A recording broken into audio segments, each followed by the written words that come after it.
Batay sa isang nakakagulat na pagtagas ng impormasyon mula sa isang umanong tagaloob ng palasyo.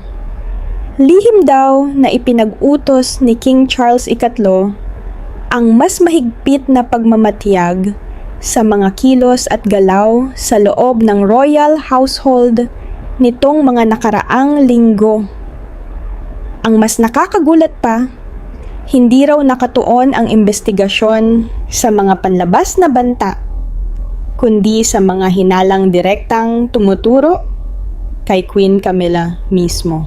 Habang patuloy na nakikipaglaban ang hari sa kanyang karamdaman, at abala naman si Prince William sa mabibigat na responsibilidad sa sariling pamilya, isang malaking puwang sa kapangyarihan ang unti-unting nabuo sa likod ng mga pintuan ng palasyo.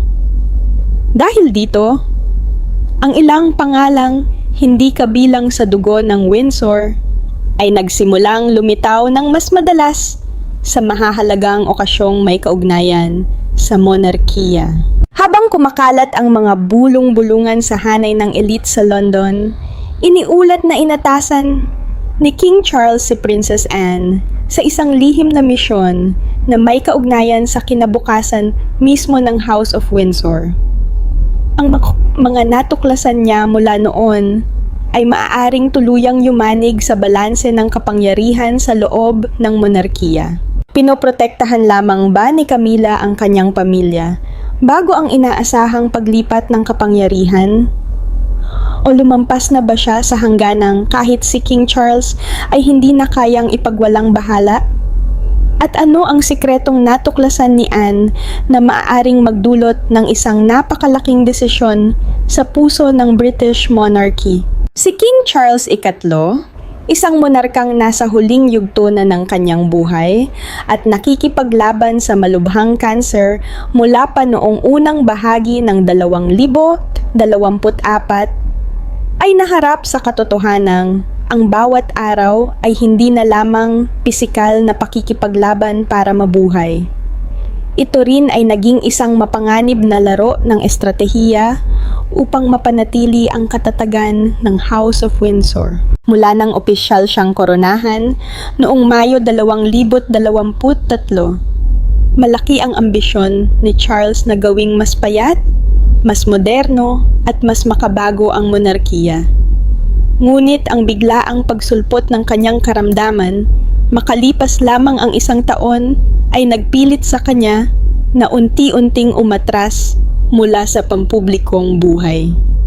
Ang kanyang pribadong silid-aralan ay naging isang tahimik na santuwaryo ng mabibigat na pag-iisip at nakatagong pangamba. Ang madalas na pagkawala ng hari sa pampublikong tungkulin ay hindi sinasadyang lumikha ng isang malalim ngunit hindi nakikitang bakante sa kapangyarihan. Si Prince William, ang lehitimong tagapagmana ng trono, ay siya ring nilamon ng krisis sa pamilya. Si Princess Kate ay sumailalim din sa paggamot para sa isang seryosong karamdaman mula pa sa simula ng 2024. Ang bigat ng pag-aalaga sa tatlong royal children, kasabay ng posibilidad na maaaring dumating anumang oras ang paghahanda para sa kanyang sariling koronasyon, ay lubos na nagpahina kay William. Hindi niya nagawang balikatin ang mga tungkulin ng estado para sa kanyang ama. Dahil sa sapilitang pag-atras ng 2 henerasyon ng mga pinuno, isang tao ang biglang napunta sa gitna ng atensyon: si Queen Camilla. Si Camilla ang babaeng nakaligtas sa maraming unos kasama si Charles mula sa matinding galit ng publiko noong dekada 1990 hanggang sa huling pagtanggap sa kanya ni Queen Elizabeth II bago ito pumanaw noong 2022 ay naging de facto na tagapamahala ng korte. Hindi bigla ang sumiklab ang hinala ni King Charles. Unti-unti itong pumasok sa kanyang isipan tulad ng malamig na tubig na sumisiksik sa bitak ng bato. Habang nakaupo sa kanyang lumang leather armchair, tahimik niyang binuklat ang mga society magazine at internal media brief mula sa Buckingham Palace. Matagal na napako ang kanyang tingin sa dalawang pangalang paulit-ulit na lumilitaw.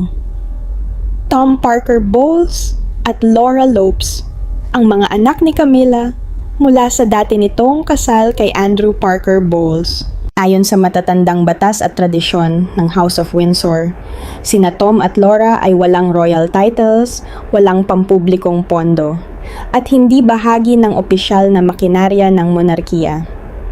Ngunit sa nakalipas na mga buwan, ang kanilang presensya sa mga semi-official event ay kapansin-pansing dumalas. Naalala ni Charles ang isang charity tea party sa Windsor Castle noong nakaraang buwan, kung saan si Tom, isang food critic na kilala sa media, ay inilagay sa isang marangal na pwesto at malapit na nakipag-usap sa mahahalagang donor ng Royal Fund.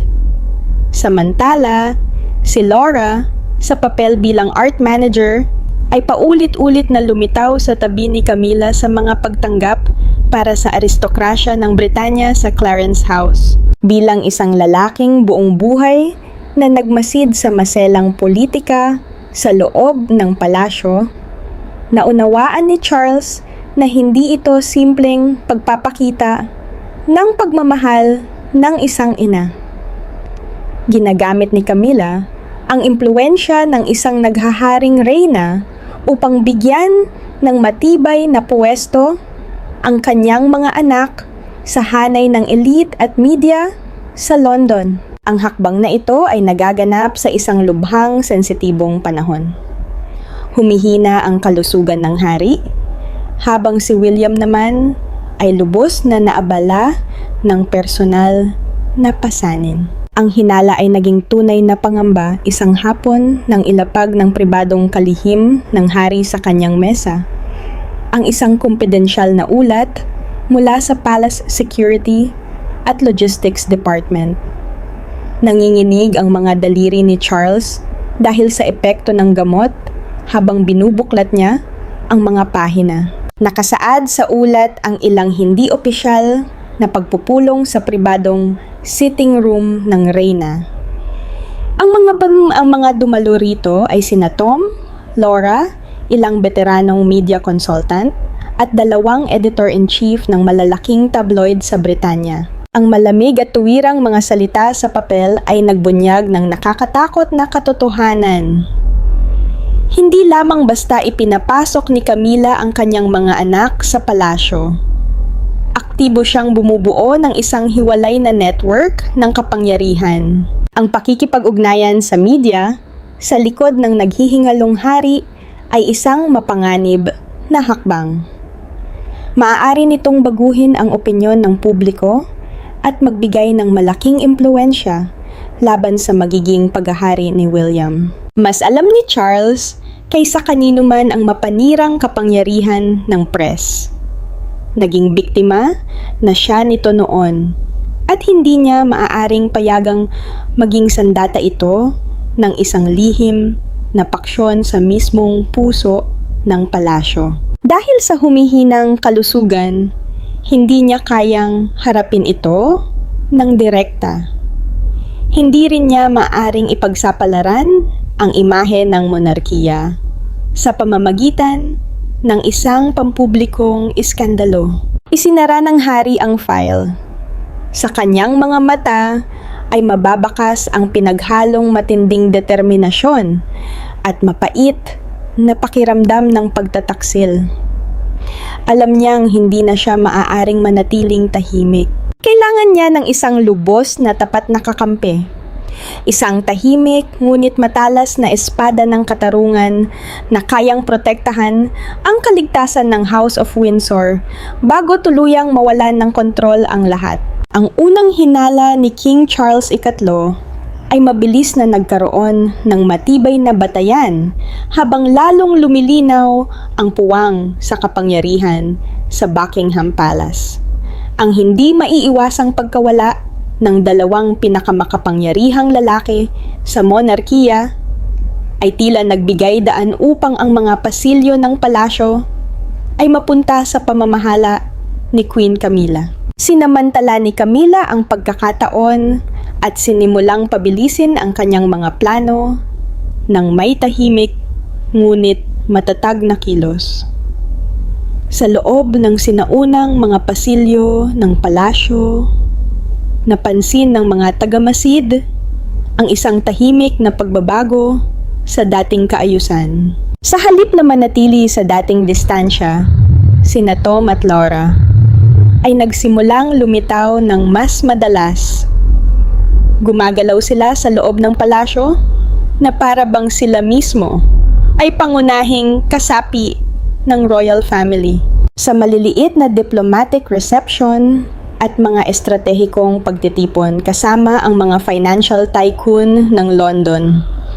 Ang dalawang anak ng reyna mula sa dati niyang kasal ay madalas na nasa gitna ng mga pangyayari. Nakatayo ng direkta sa likod ni Camilla. Hindi ito simpleng pagpapakita ng suporta ng isang ina. Isa itong tahimik na mensahe sa mga elite.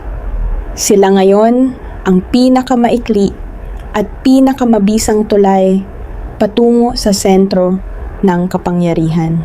Hindi nakaligtas ang paglawak na ito sa mata ng matatandang tagapayo at opisyal ng palasyo.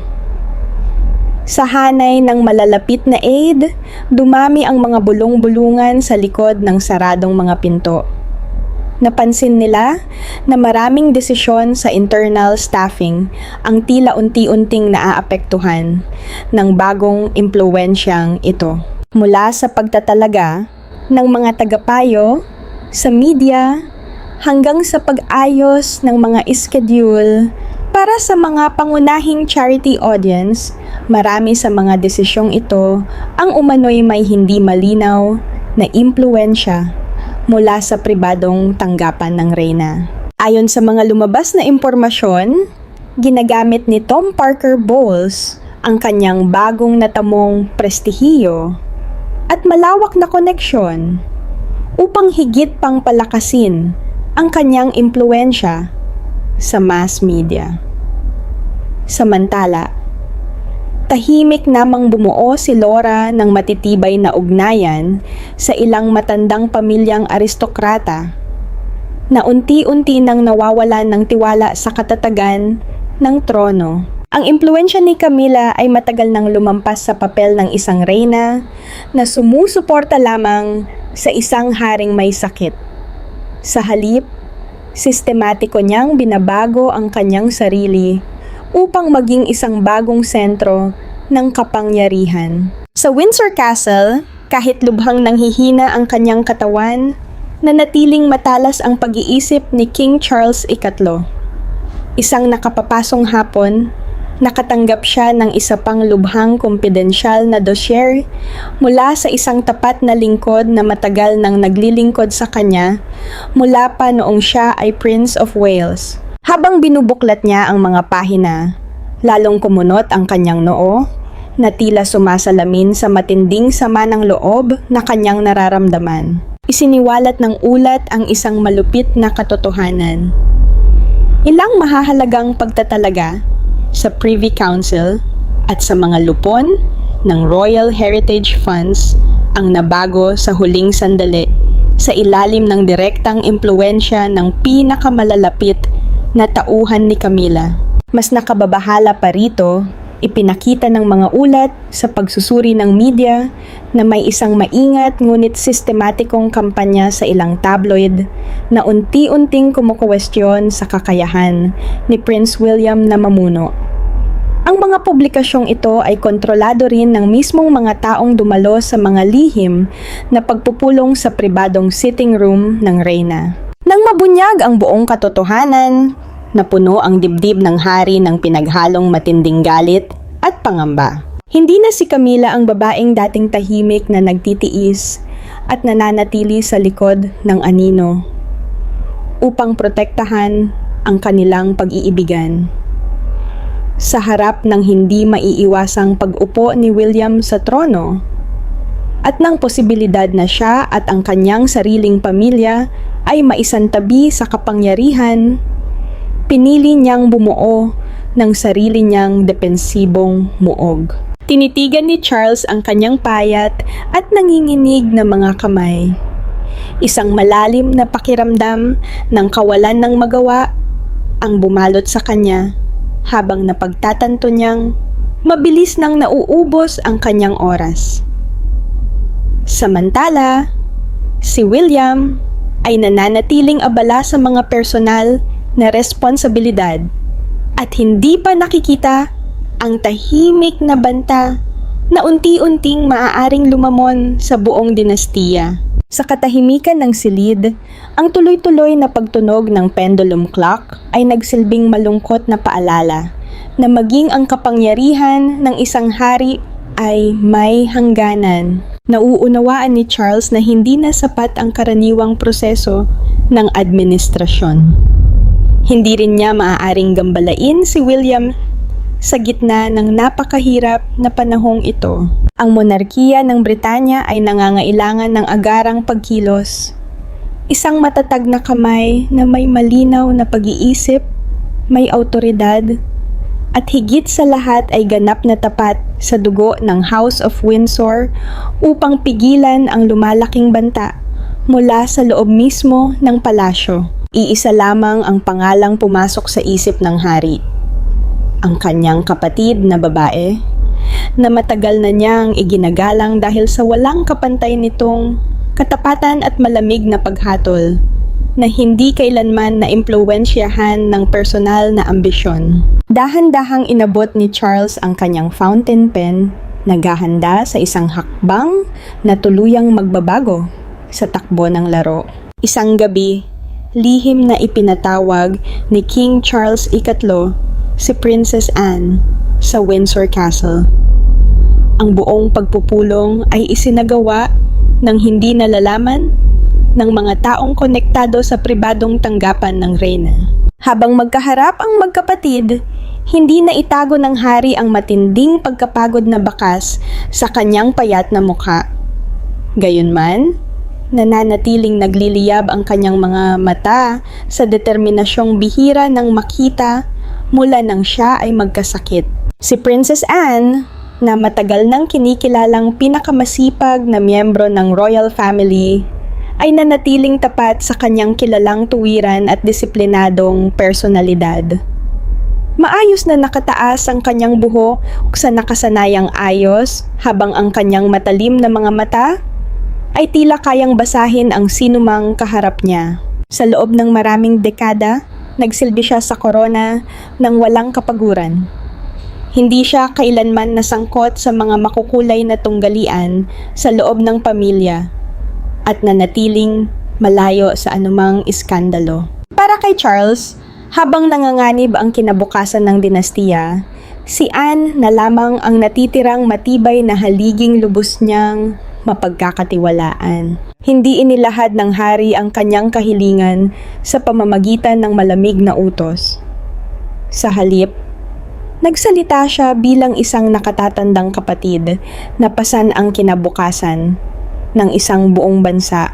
Dahan-dahan niyang itinulak patungo kay Anne ang kumpidensyal na dosye na naglalaman ng lahat ng ebidensya tungkol sa lumalawak na impluwensya ni Camilla at ng kanyang dalawang anak. Mabilis na sinuri ni Anne ang bawat pahina.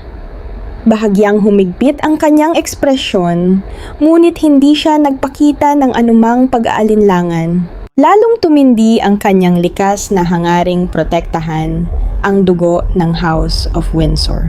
Walang pag-aatubili, tumango siya ng matatag bilang pagtanggap sa responsibilidad na kumatawan sa hari sa pinakamahahalagang lihim na usapin ng estado at gampanan, ang tungkulin bilang Royal Regent. Ilang araw lamang ang lumipas nang ipaalam sa Royal Council ang desisyong ito. Tila isang kidlat ang tumama sa tahimik na kapaligiran ng Buckingham Palace. Sa loob ng engranding state room, Hindi na napanatili ni Queen Camilla ang kanyang karaniwang maharlikang composure. Napatigil ang kanyang nakasanayang sosyal na ngiti habang mahigpit niyang pinisil ang kanyang silk clutch bag hanggang sa mamuti ang kanyang mga buko. Ang biglaang paglitaw ni Princess Anne bilang Royal Regent ay naging parang isang napakatibay na bakal na pader na biglang humarang sa bawat plano at estratehiyang matagal ng maingat na binuo ni Camilla. Sa loob ng nakalipas na 2 taon, unti-unting nabuo ang lahat ng planong iyon. Isang pabago-bagong halo ng galit at takot ang namuo sa loob ng reyna ng mapagtanto niyang sa kabila ng kanyang titulong consort, malupit siyang isinasantabi mula sa tunay na sentro ng kapangyarihan. Ngunit ang pinakamalaking pagkabigla, ang pinakamalinaw na simbolo ng paglipat ng kapangyarihan ay naganap sa pribadong study room ng hari. Sa harap ng ilang malalapit na opisyal ng palasyo, personal na itinulak ni King Charles III ang royal embossed leather red box patungo kay Princess Anne. Ang pulang kahong ito ay hindi ordinaryong bagay.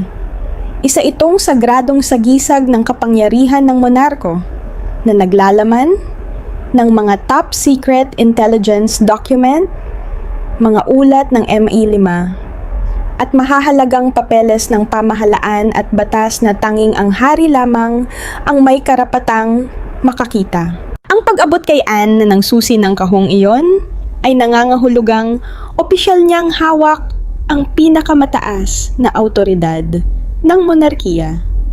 Mas mataas kaysa sa anumang lihim na paksyon sa loob ng palasyo. Mula sa malayo, nakatayo si Camilla.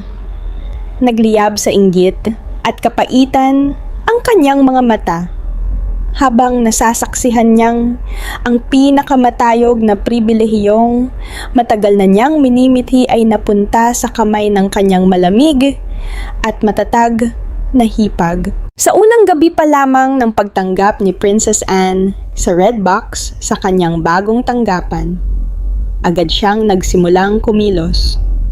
Isa-isang binuksan ng kanyang payat ngunit matatag na mga daliri ang mga kumpidensyal na file. Taglay ang matalas na kutob ng isang taong nakasaksi na sa maraming pagyanig ng kasaysayan. Agad na napansin ni Anne ang mga irregularidad sa mga internal expenditure report at high-level staffing log ng Crown Estate. May mga hindi malinaw na paglilipat ng pondo at mahahalagang pagpupulong na tila sistematikong binura sa opisyal na talaan. Sinabi ng kanyang kutob na mas malalim ang pagkakaugat ng network ni Camilla kaysa sa naisip ng hari. Opisyal nang nagsimula ang isang tahimik na digmaan at alam ni Anne na kailangan niyang ilantad ang katotohanan bago maging huli ang lahat. Sa isang maliit at liblib na silid sa North Tower, sinimulan ni Princess Anne ang kanyang tahimik na laban.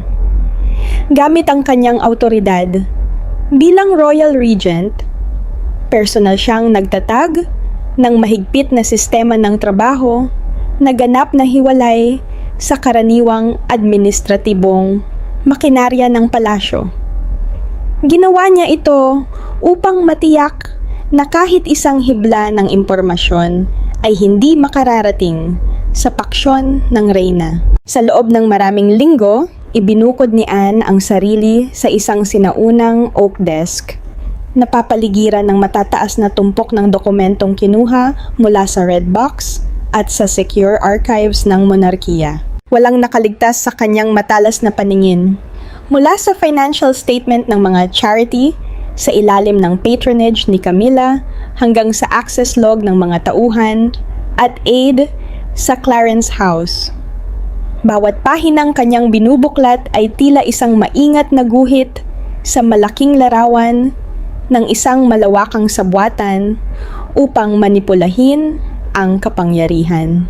Sa pamamagitan ng mahabang pasensya at napakatalas na pagsusuri, unti-unting natuklasan ni Anne ang mga nakatagong koneksyon.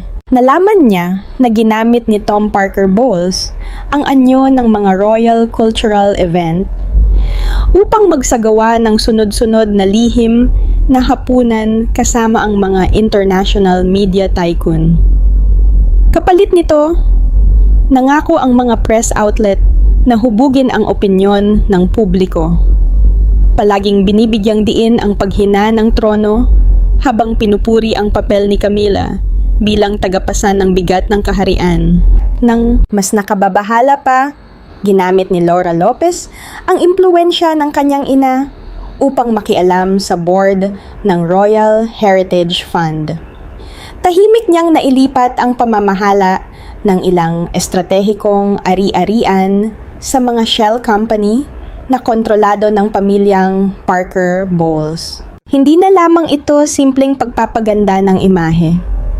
Umabot na ang network na ito sa pinansyal na ugat at sentrong kapangyarihan ng House of Windsor. Hindi nagtagal, hinarap ni Anne ang mga palihim na hadlang. Nang maramdaman ng ilang mataas na opisyal sa logistics at communications na dati nang naitaas sa pwesto sa tulong ni Camilla ang mahigpit na kapit ng tanggapan ng regent, nagsimula silang kumilos. Sinasadya nilang iligaw ang ilang archival file, pinatatagal ang pagpapadala ng expenditure report sa dahilan ng burokratikong proseso, o nagsusumite ng mga buod na labis na niredak upang palabasing hindi ganoon kalala ang sitwasyon. Isang hapon, nang hilingin ni Anne ang visitor logs ng pribadong tanggapan ng reyna sa palasyo, yumuko ang master of the household at umiwas sa kanyang tingin. Nagbigay ito ng mahahaba at paikot-ikot na paliwanag tungkol sa umano'y technical failure sa archiving system. Ngunit ang lihim na pagtutol na ito ay hindi nagpahina kay Anne. Sa halip, lalo lamang nitong pinatunayan na tama ang kanyang hinala. Sa halip na magalit, nanatili siyang malamig at kalmado. Ang kanyang bahagyang pagtango na may awtoridad ng taong may hawak ng red box ay sapat upang umatras ang opisyal ng nanginginig. Nagpasya siyang lampasan ang lahat ng tagapamagitan at direktang gamitin ang kanyang kapangyarihan bilang regent upang ipatawag ang isang hiwalay at tapat na sangay ng Royal Security Forces. Sa huli, nagbunga ang tahimik na pagsisikap ni Anne. Ang dosye sa kanyang mesa ay naging makapal na. Naglalaman ng hindi maitatangging ebidensya.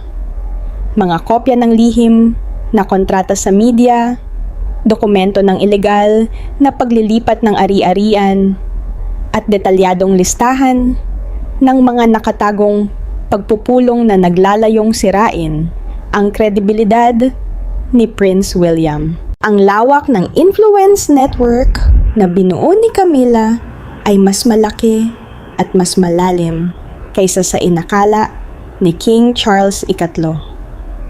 Hindi lamang ito makasariling paghahanda para sa kanyang mga biological children. Isa itong pagtataksil sa mismong estruktural na kapangyarihan ng House of Windsor at direktang pagtama sa kinabukasan ng tagapagmana ng trono. Habang nakaupo at nakatitig sa file na may matingkad na pulang tatak na secret, bumigat ang puso ni Anne dahil sa kalagayan ng kanyang may sakit na kapatid. Ngunit higit sa lahat, nanaig ang malamig na pagpapasya. Tapos na ang panahon ng pagtitiis. Dahan-dahan niyang tinipon ang mga pahina at maingat na inayos sa kanyang leather briefcase. Ang tingin ng prinsesa ay napunta sa pasilyong patungo sa silid ng hari.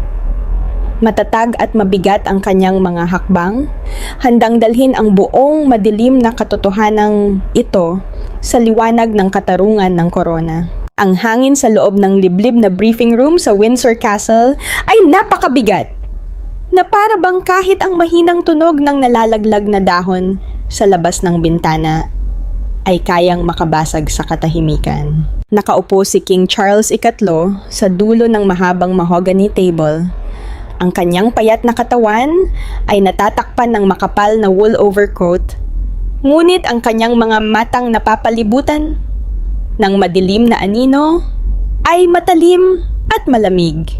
Sa paligid niya, nakatayo ng matigas ang 4 na senior royal advisors at ang British Prime Minister, pawang may tensyon sa mukha. Lahat ng tingin ay nakapako sa leather briefcase na inilapag ni Princess Anne sa ibabaw ng mesa. Sa eksaktong at mahinahong kilos, dahan-dahang binuksan ni Anne ang briefcase at inilabas ang makapal na dossier na may pulang wax seal. Hindi siya nagmadali. Bahagyang hinaplos ng kanyang mga daliri ang gilid ng papel bago niya inilagay ang mga kopya ng dokumento sa harap ng hari at ng mga ministro. Sa ganap na katahimikan, ang mga itim at puting pahina ay lumikha ng matalim at tuyong kaluskos habang tinitigan ni King Charles ang mga photocopy ng financial transaction mula sa Heritage Fund, ang mga media agreement na may dituwirang pag-aproba mula sa tanggapan ng reyna, at higit sa lahat, ang communication strategy na naglalayong sirain ang kredibilidad ni William. Ang kanyang mukha ay nagbago mula maputla tungo sa abo, tanda ng sukdulang galit. Nagkatinginan ang mga senior advisor. Ang kanilang kunot na noo at bahagyang pag-iling ay nagbunyag ng ganap na pagkabigla sa lawak ng network na naitayo ni Camilla sa mismong ilalim ng kanilang mga ilong. Sa sandaling iyon, biglang bumukas ang gilid na pinto.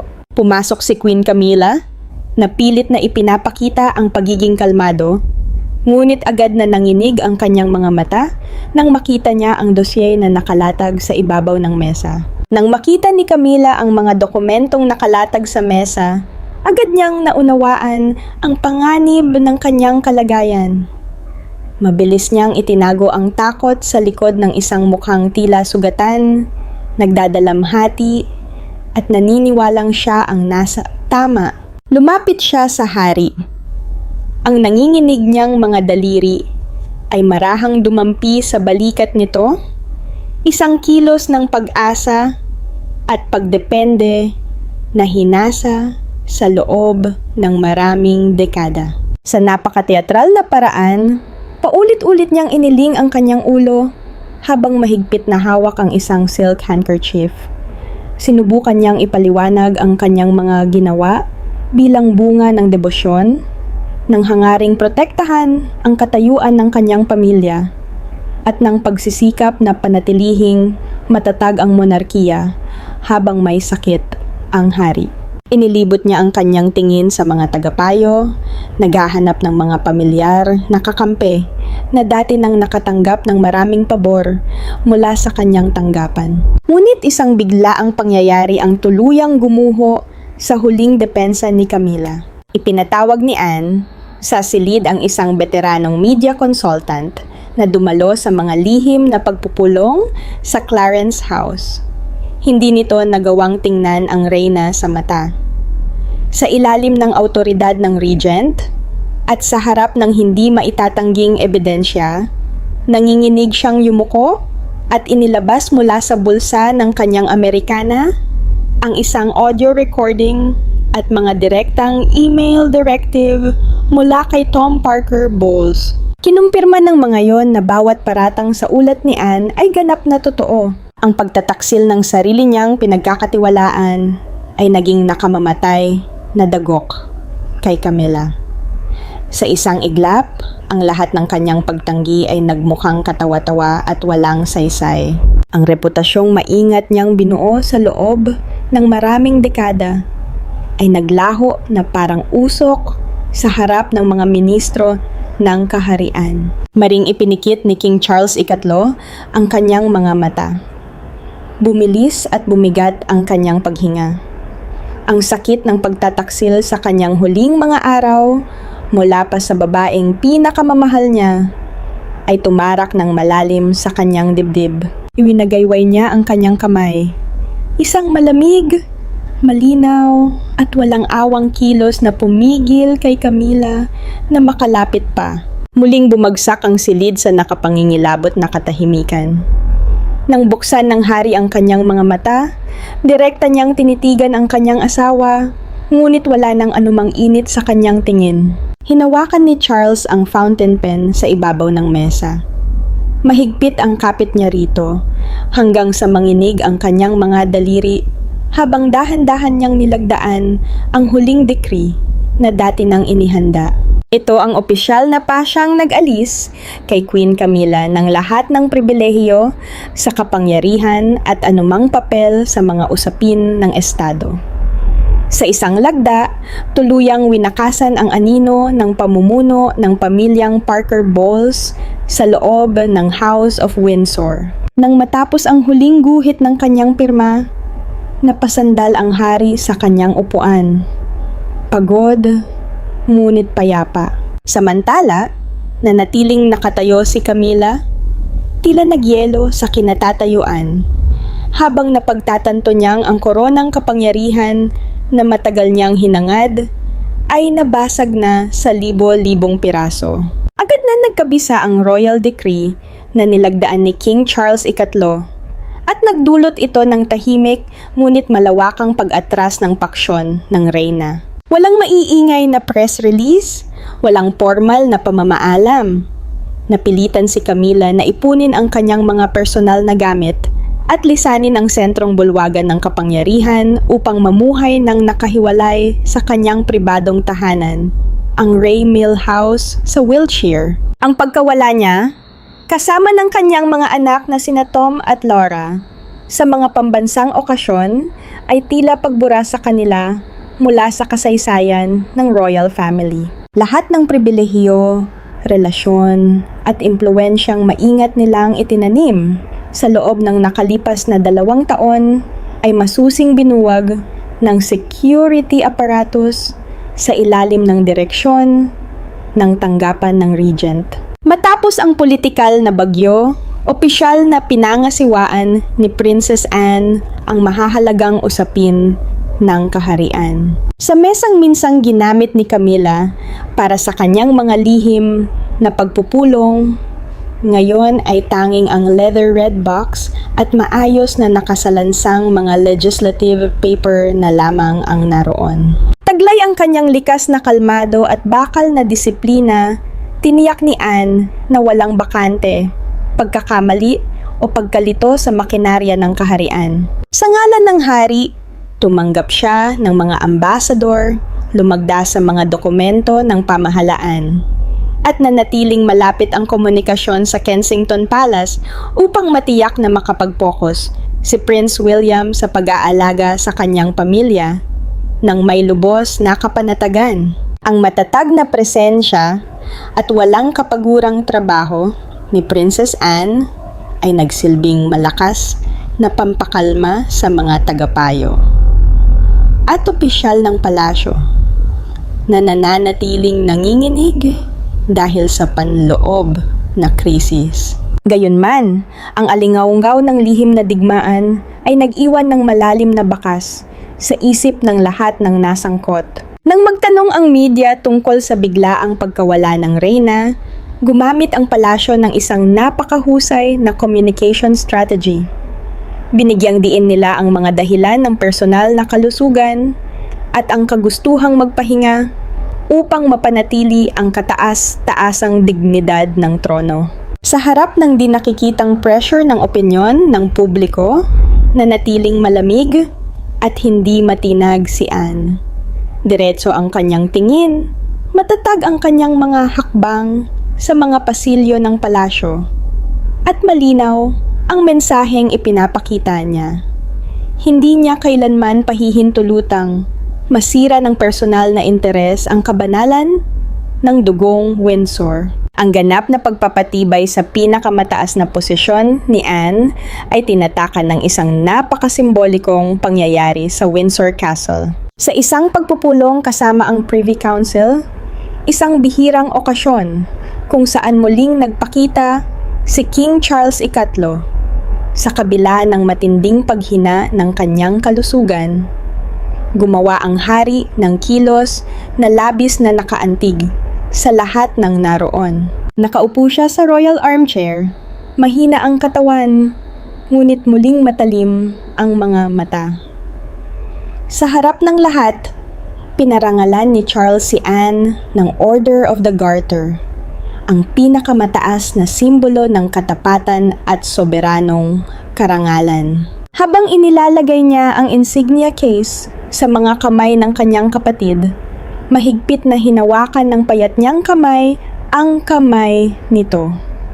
Isang bahagyang tango ang pumalit sa libo-libong salitang pasasalamat ng isang kapatid at isang monarko sa nag-iisang kakamping nagligtas sa dinastiya mula sa pagkawasak. Ang kilos na iyon ay isang malinaw at pinal na mensahe. Si Anne ang lubos na pinagkakatiwalaan at may pinakamataas na awtoridad sa harap ng buong royal family. Pagsapit ng gabi, habang tinatakpan ng dilim ang mga sinaunang tore ng Windsor, tumayo si King Charles III sa tabi ng bintana ng kanyang silid. Tumingin siya sa malawak na tanawin sa labas, taglay ang isang pambihirang kapayapaan sa kanyang kaluluwa. Lumipas na ang bagyo. Nadurog na ang mga binhi ng paghihimagsik. At alam niyang kahit dumating ang araw na tuluyan na siyang magpahinga, mananatiling matatag ang monarkiya. Sa kabilang bahagi ng pasilyo, nananatiling nakasindi ang ilaw sa study room ni Princess Anne. Ang kanyang anino ay makikita sa salamin ng bintana habang masigasig niyang binubuklat ang mga dokumento ng estado. Si Anne ay naging tapat na tagapagtanggol, ang pinakamatibay na muog ng House of Windsor, na nagpapanatiling buhay sa apoy ng dinastiya sa pinakadalisay at pinakamarangal nitong anyo bago ito ipasa sa susunod na henerasyon.